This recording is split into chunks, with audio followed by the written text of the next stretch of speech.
up, guys? This is gonna be my second video because why not, you know? But anyways, a lot of stuff changed on my bike.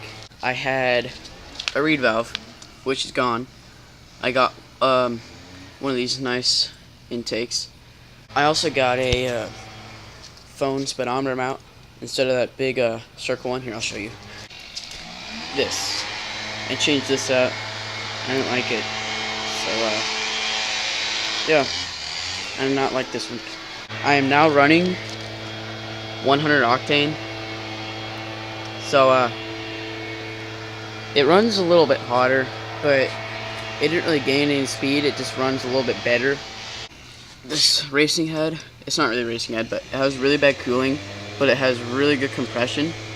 I think it's like 6 cc or something like that. I don't know, something in that range. That gas, it is 100 octane. So it smells actually really good. I don't know if I want to do a burnout or if I want to run ATF in here, which would actually clean the engine from what I heard, but I don't know for sure. Oh, this also happened to the engine.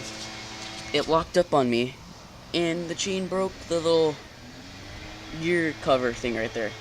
So I'm not happy about that, but anyways, my clutch is kind of weird. It's like kind of engaged, and then when it's this far out, it's engaged. And I don't like it, but a lot of stuff to come, guys. So yeah, I will see you in the next video. Peace.